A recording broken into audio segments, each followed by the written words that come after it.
Hey, salut tout le monde, c'est MJ Tanker, on se retrouve pour une petite vidéo, et non, ce n'est pas du plagiat. Je vous le dis tout de suite, hein, XS Rival est d'accord pour que je le plagie, donc au final c'est pas du plagiat quoi. Et qui de mieux que ce très cher petit Cobaltium que peu de gens ont quand même, pour faire tout simplement mon premier Pokémon, ma première description et analyse d'un Pokémon. Voilà. Donc déjà on va commencer par les IV, donc les valeurs individuelles. Hein. Les IV sont de 921, ce qui est largement, c'est même très puissant quoi, c'est même bien pété. Les affinités, voilà, il a Regirock, Sulfuras, Terrakium et Viridium sans grande surprise. Hein. Donc Terrakium, Viridium, je les ai pas bien entendu, ça serait... Enfin, le mec il a déjà tous les Pokémon. Ensuite, ah oui, bon alors avant de partir sur ça, on peut déjà voir que c'est un Pokémon de type combat et acier. Il faut savoir que le type acier est le type le plus puissant du jeu, hein, le plus pété. Donc il faut savoir que le type acier, il est faible au feu, au sol et au combat. Ces trois types qui sont quand même pas extrêmement vus dans le jeu pour l'instant. Et en plus, Terrakium a des trucs pour s'immuniser, enfin pour se protéger un maximum de genres d'attaque, donc ça va.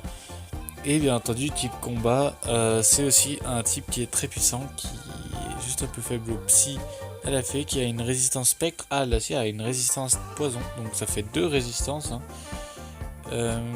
Ah non, qu'est-ce que je dis, il inflige 0 dégâts au type spectre, donc ça c'est... Désolé, my bad. Donc ça veut dire que de ce côté-là, malheureusement contre un spectre, il fait de la merde. Enfin, je me disais que c'était un peu bizarre. Sinon, petite résistance poison, et ça c'est bien. Mais sinon, il est quand même très très défensif. Il a facilement du divisé par 2, divisé par 4. En défense, en défense, il se protège quoi. Il se protège bien. Je vais y arriver. Hein. Et ouais, je commence un petit peu à être fatigué là. Les deux capacités. Alors la première c'est talon de fer. En fer. Qui au début du combat, les PV initiaux de tous les Pokémon ennemis baissent de 12%. C'est juste énorme parce que s'il y a des Pokémon qui poussent les PV des autres Pokémon ou comme ça, ou même Regigigas, tout simplement, Regigigas, lui il va faire 40% par rapport aux PV initiaux du Pokémon. Donc ça va faire 12% en moins de bouclier aussi. Tout simplement, ou avec et ça fera plein de boosts en moins en fait, tout simplement, et c'est très puissant, surtout pour la suite, vous verrez. Et le deuxième capacité, qui est une merveilleuse capacité dans une team assez suicide si je puis dire, c'est avec Terrakium, une petite team Terrakium, Cobaltium et pas Viridium mais Genesect. Et là vous avez une bonne team acier, bien résistante de sa mère. Et donc qu'est-ce qui fait le sacrifice 3 ? Après la mort du Pokémon, les attaques physiques spéciales, la défense physique spéciale de tous les Pokémon coéquipiers, ça paraît assez logique, augmente de 50%. Oh, rien que ça. Et attention, leur vitesse augmente de 30%. Voilà, on atteint quand même un seuil de casse-couillardise pour les autres Pokémon. Assez incroyable. Donc ça voilà. Et maintenant on va voir les talents. Ah oui il a pas d'amélioration, il fait partie des 3 lames de la justice. Bon maintenant on va voir les talents, parce que c'est la dernière chose à voir. Désolé.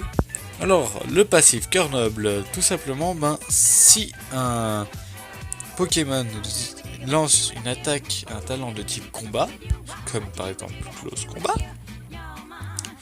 cela augmente de 30% leur défense physique et spéciale et leur attaque, leur puissance de 30% et la défense physique et spéciale de 20%. Ça veut dire qu'en attaque, ils peuvent, et le tout 4 fois pendant 4 tours. Donc en gros, ils peuvent avoir jusqu'à 120 de puissance en plus et 80% de défense et de défense physique.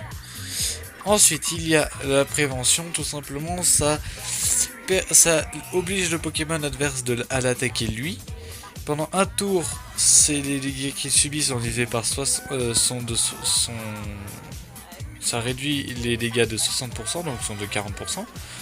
Et pendant 2 tours, les 30% des attaques, 30% de l'attaque qu'il reçoit, et ben il renvoie 30% de l'attaque. En gros, bon, il se prend 100%, mais il envoie 30% quand même à l'adversaire, donc l'adversaire se fait mal tout seul. Et il marque l'adversaire. Qu'est-ce que la marque? La marque, c'est tout simplement la marque de la justice. Ça ressemble un peu à l'image là qu'on a de la lame sainte. Donc, qu'est-ce que ça fait la marque? Alors, la marque, c'est quand l'ennemi a la marque, tous les buffs, bien entendu, ça ne peut pas être dissipé ou annulé. Hein. Tous les buffs qui ne peuvent pas être dissipés ou annulés, qui peuvent être dissipables ou annulables, genre par exemple Celebi ou comme ça, certains de ces buffs. Donc tous ces buffs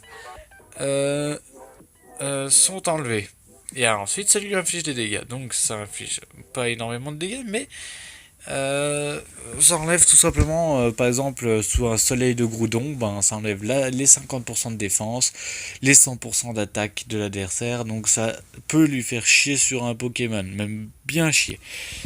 Luminocanon, ouais, j'adore la transition, c'est une attaque de type acier, donc déjà elle est assez puissante, et si la cible est déjà marquée, ça l'étourdit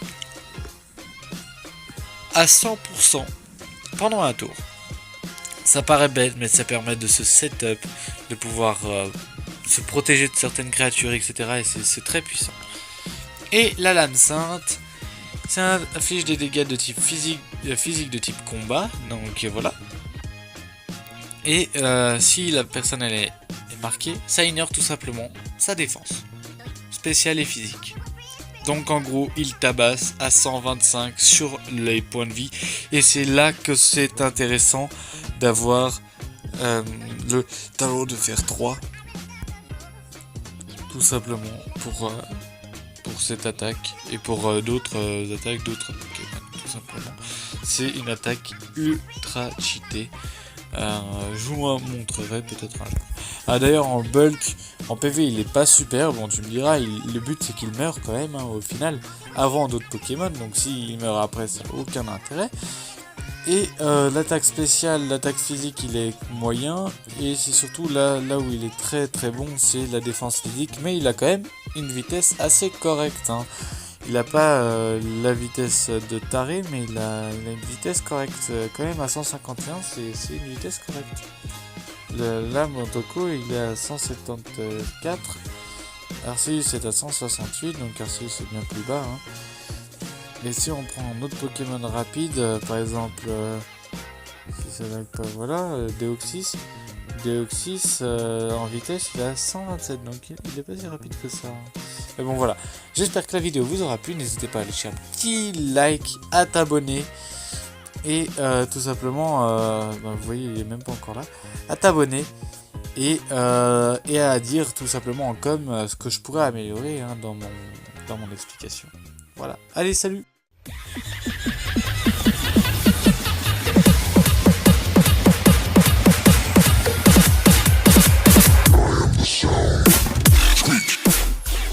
Zombie Apocalypse.